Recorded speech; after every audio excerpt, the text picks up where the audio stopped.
Hello students, welcome back to my channel. Vishal Gupta आपका teacher. कैसे हो आप सब स्टूडेंट्स? हम डिस्कस करने वाले हैं अब एक बहुत इंपॉर्टेंट टॉपिक को आपको मोटिवेट करने के लिए कि आप जब पूरी तरह हेल्दी हो बट फिजिकली फिट नहीं हो, आपका एनर्जी लेवल बहुत लो रहता है, तो उस केस में आप अपने एनर्जी लेवल को कैसे बना के रख सकते हो, ये इसके बारे में मैं आपसे बात करूंगा।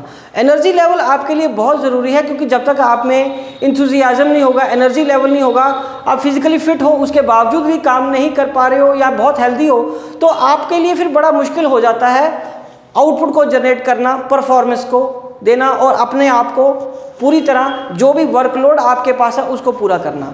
तो उसके लिए सबसे फिजिकली फिट होने के लिए आपके को क्या चीज़ें जो हैं वो नहीं करनी, किन चीज़ों को आप नेग्लेक्ट करते हो, मैं उसकी बात करता हूँ। सबसे पहले आप नेग्लेक्ट करते हो हाइड्रेशन को, मतलब आप लगातार पानी पीते रहिए। लगातार पानी पीने का बहुत सारे लोग कहेंगे 8 गिलास पानी पियो, 10 गिलास पानी पियो, नहीं, ऐसी कोई ज़रूरत नहीं है। आप 1-2 घूंट पी लीजिए। जब आपको लग रहा है कि आपका गला सूख रहा है, मुंह सूख रहा है, तो आप 1-2 घूंट पानी पी लीजिए। तो उससे लगातार डिहाइड्रेट रहने से भी आपका एनर्जी लेवल बना रहेगा। Right students? तो इसको नेग्लेक्ट नहीं करना आपने। उसके बाद skipping breakfast. Skipping breakfast students, मैं आपको बता दूं, it is a crime. It is a crime with your self. अगर आप ब्रेकफास्ट को स्किप करते हो तो इससे बड़ा क्राइम कोई भी नहीं है। आपको ब्रेकफास्ट किसी भी हालत में स्किप नहीं करना।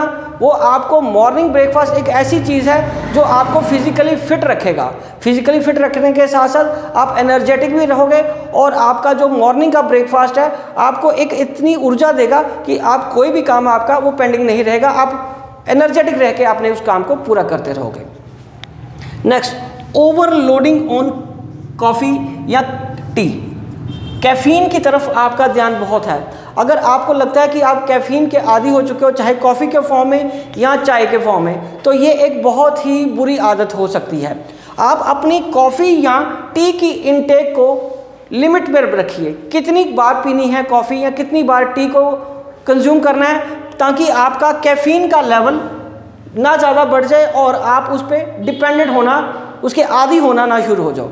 क्योंकि उसका जब कोई इंसान आदी होना शुरू हो जाता है तो फिर क्या होता है, आप उस पर एडिक्टेड हो जाओगे और फिर वो फिजिकली फिट नहीं रह पाओगे। आपको हर बार कोई काम या कोई असाइनमेंट करने के लिए किस पे निर्भर रहना पड़ेगा? कॉफ़ी या टी पे। राइट? उसके बाद नेग्लेक्टिंग स्लीप। जो स्टूडेंट्स स्लीप को नेग्लेक्ट करते हैं, 8 घंटे की स्लीप ज़रूरी है। कोई ज़रूरत नहीं है 4 घंटे की सोने की या बहुत अर्ली उठ जाने की। अपनी नींद को डिस्टर्ब करने की कोई ज़रूरत नहीं है। जितना आप इजीली सो सकते हो उतना सोइए आराम से, क्योंकि यदि आपने अपनी नेग्लेक्ट किया स्लीप को सिर्फ ये कहने के लिए कि मैं बहुत हार्ड वर्क कर हूँ, ठीक है, उससे आपकी बॉडी आपको अगले दिन काम करने के लिए रेडी नहीं होगी, तो आपका एनर्जी लेवल डाउन रहेगा। Right students? उसके बाद सिटिंग टू मच।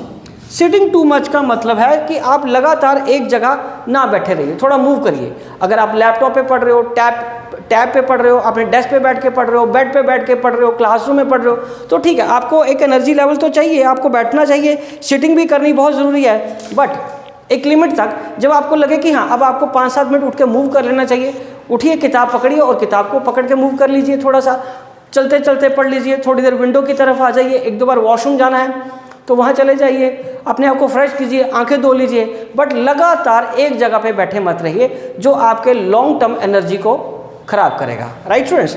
तो चलिए, उसके बाद इग्नोरिंग स्ट्रेस।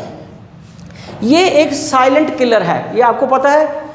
स्ट्रेस को इग्नोर मत कीजिए। जब आप स्ट्रेस्ड हो तो रुक जाइए, थम जाइए, अपनी बुक्स को बंद कर दीजिए। जो भी आप एक्टिविटी से भी आपको लग रहा है कि आपको इस वक्त स्ट्रेस दे रही है, आपको समझ नहीं आ रहा, कोई भी टॉपिक है क्लियर नहीं हो रहा, कोई भी फिजिकली भी अगर स्ट्रेस है या मेंटली स्ट्रेस है, तो आपको वो परफॉर्मेंस देने में प्रॉब्लम करेगा।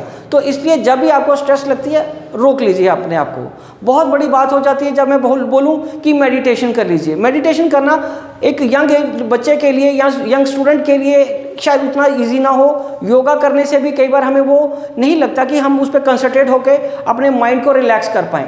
तो जो उस वक्त आपका मन करता है वो करिए। मन करने का मतलब है थोड़ी देर बंद करके टीवी देखना है वो देख लीजिए, गाने सुनने हैं, म्यूज़िक का शौक़ है तो वो कर लीजिए, और कुछ नहीं है तो कलरफुल पेंसिल लेके कोई ड्राइंग बना लीजिए, किताबों को छोड़ के, उस एरिया को छोड़ के अपने रूम से थोड़ी देर बाहर चले जाइए, वॉक करके आ जाइए। जैसे भी आपको स्ट्रेस को दूर करना है वो दूर करिए। अगर स्ट्रेस को दूर करने के लिए सारा दिन भी अगर आपको किताबों से दूर रहना पड़े तो प्लीज़ डू दैट, क्योंकि जब तक आप स्ट्रेस में हो आप आउटपुट जनरेट नहीं कर पाओगे। लेकिन अब इस चीज़ को बहाना नहीं बनाना कि सर ने बोल दिया कि किस किताब को हाथ नहीं लगाना तो स्ट्रेस से दूर रहना है, तो इससे तभी भी आउटपुट नहीं आ पाएगी, वो एक जोक बन के रह जाओगे आप दुनिया के लिए।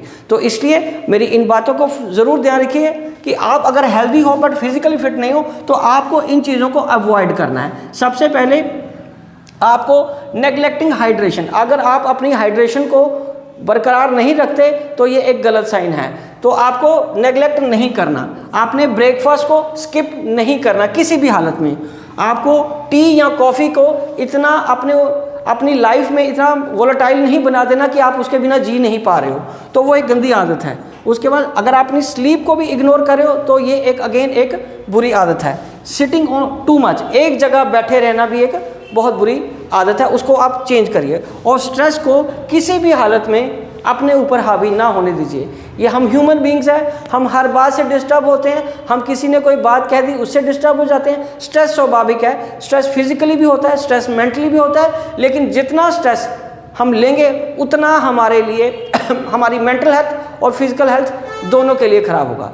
तो मैं अब इस नोट के साथ कि अब हम अपनी लाइफ में थोड़ी सी इम्प्रूवमेंट लाएंगे आउटपुट को जनरेट करने के लिए, इन पॉइंट्स का ध्यान रखिए फिजिकली फिट होने के लिए। Wishing you good luck.